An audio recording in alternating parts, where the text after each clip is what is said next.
तो हेलो दोस्तों, welcome to my channel. और आज की इस वीडियो में फिर से मैं लेके आया हूँ क्वाड्रेटिक इक्वेशन का फैक्टराइजेशन मेथड वाला क्वेश्चन, प्रैक्टिस सेट 2.2 का, महाराष्ट्र बोर्ड का। ठीक है, तो क्वेश्चन 5 अब तक के सॉल्व हो गया, ये क्वेश्चन नंबर 6 है।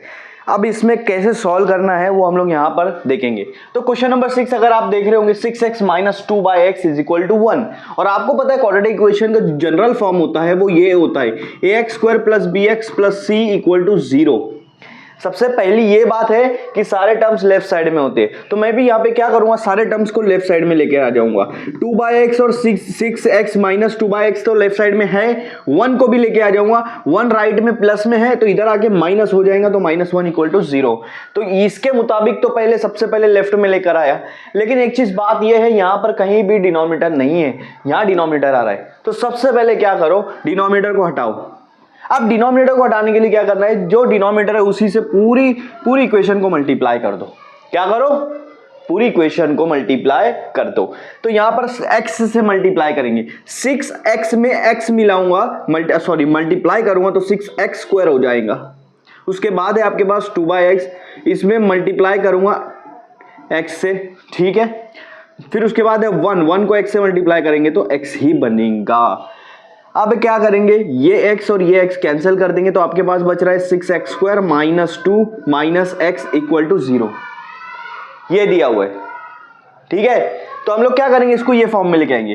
पहला तो ये x स्क्वायर का फॉर्म में है 6x स्क्वायर, उसके बाद x वाला टर्म होना चाहिए, मतलब x पहले लिखना चाहिए, तो माइनस x, उसके बाद नंबर वाला टर्म है। ये आपका जनरल फॉर्म में अब आ गया, अब आपका जनरल फॉर्म में आ गया, ठीक है। अब सॉल्व करने की कोशिश करेंगे। तो सबसे पहले क्या करना है आपको, जो एक्स स्क्वायर के साथ नंबर है, जिसको कोएफिशिएंट कहेंगे एक्स स्क्वायर का, क्या है यहाँ पे 6 को लो, मल्टीप्लाई करो नंबर के साथ। कौन से नंबर के साथ, कांस्टेंट के साथ। यहाँ पे आपके पास कांस्टेंट क्या है, -2 है। क्या है, -2, तो -2 के साथ मल्टीप्लाई करो। 6 2 जा क्या होगा 12, और ये माइनस, तो आपका आंसर क्या आ रहा है, -12। अब आपके पास दो ऐसा टर्म चाहिए जिनको मल्टीप्लाई करने पे -12 आए और प्लस करने पे -1 आए, क्योंकि x के साथ कोई टर्म नहीं है मतलब 1 है, x के साथ कोएफिशिएंट कुछ नहीं है मतलब 1 है। तो आपके पास दो ऐसा टर्म चाहिए कि उनको जब मैं मल्टीप्लाई कर रहा हूं तो -12 आए, और उन्हीं दो टर्म को जब मैं प्लस कर रहा हूं तो मेरा आंसर आना चाहिए -1। तो वो दो टर्म कौन से है, उसके लिए आपको सीधा सा 12 का फैक्टर्स देखना पड़ेगा। 12 किस किस के टेबल में आता है, सिंपल सी बात। पहले तो 1 के टेबल में आता है, 1 को मल्टीप्लाई करूंगा 12 से, फिर 2 के टेबल में 6 पे आएगा, और 3 के टेबल में 4 पे आएगा। ये 3 टर्म्स है, 3 पेयर्स है। अब आप बोलो मुझे इन तीनों में से कौन सा पेयर्स लेना है, ठीक है। अगर मैं ले लिया वो दो नंबर 12 और 1, तो 12 1 से तो 12 आएगा, लेकिन 12 में से +1 या -1 कुछ भी करूंगा तो मेरा -1 आंसर नहीं आएगा। तो पहला वाला आपका जो पेयर है वो कैंसिल हो जाता है। दूसरा वाला देखते हैं, इन दोनों को मल्टीप्लाई करने पे 12 तो आएगा, लेकिन प्लस माइनस करने पे -1 नहीं आएगा, तो ये भी कैंसिल होता है। बचा कौन सा, 3 × 4, 3 4 जा 12 आएगा, और 4 में से 3 माइनस होगा तो 1 आएगा। तो मतलब हमारा वो दो नंबर कौन सा है, 3 4, तो वो है 3 4, ठीक है। वो कौन सा नंबर है, 3 4, तो वो दो नंबर मुझे मिल गया। जब नंबर मिल जाता है ना, उसके बाद देखते हैं साइन, उसके बाद देखते हैं कि क्या साइन लगाना है, ठीक है। अब देखो 3 4 जा 12, लेकिन मुझे चाहिए -12। अब मल्टीप्लाई में माइनस तभी आता है जब दोनों की साइन अलग अलग होनी चाहिए, दोनों नंबर की साइन अलग अलग होनी चाहिए, तभी उसका आंसर माइनस में आएगा। तो यहां पर दोनों तो अभी प्लस में है, तो इसमें क्या करना है, एक प्लस में एक माइनस में रखना है। लेकिन बात यह है कि प्लस में किसको रखना है, माइनस में किसको रखना है, ठीक है। मुझे बताओ यहां पर मुझे क्या चाहिए, दोनों को प्लस करके -1।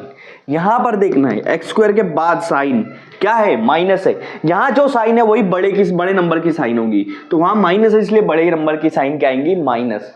अब बचा हुआ 3 है, वो क्या आएगा, प्लस। अब आप लगा के देख लो, 3 4 जा 12 प्लस माइनस माइनस, ठीक है। 3 - 4 क्या होगा, -1, बड़े की साइन लगेंगी -1। सिंपल सा टॉपिक है, बस इसी को सॉल्व करूंगा। लिखूंगा 6x स्क्वायर माइनस 1x है ना, वहां 1x नहीं लिखूंगा, इन दोनों को यहां लगा दूंगा।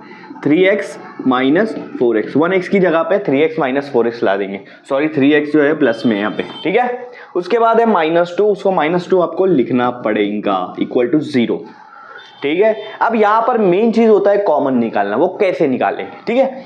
अब आप देखो यहाँ पे 6 है, यहाँ पे 3 है, दोनों सेम टेबल में किस में आते हैं, 3 में।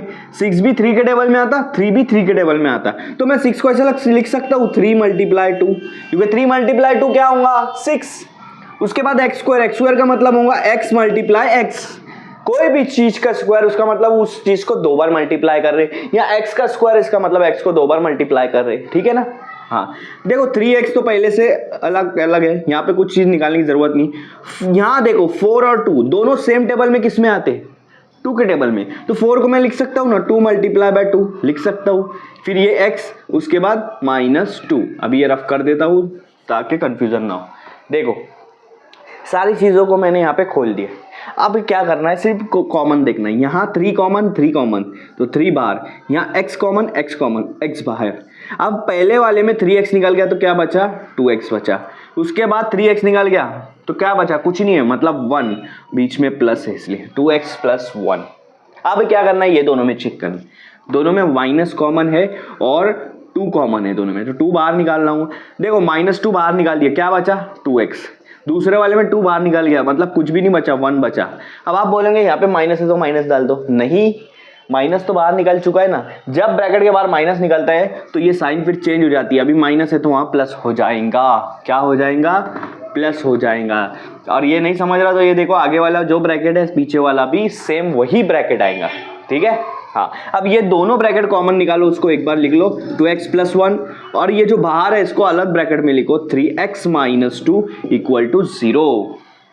अब क्या करना है, इन दोनों ब्रैकेट को 0 से इक्वेट कर दो, मतलब 2x + 1 = 0 और 3x - 2 = 0, दोनों को अलग अलग 0 से इक्वेट कर दो। ये देखो +1 को उधर लेकर जाऊंगा तो क्या होगा, क्योंकि मुझे x निकालना है, धीरे धीरे सारे नंबर्स को उधर लेके जाऊंगा। 1 को उधर लेके जाऊंगा तो -1 होगा, यहाँ 2 को उधर लेके जाऊंगा -2 को, तो क्या हो जाएगा, ये हो जाएगा +2।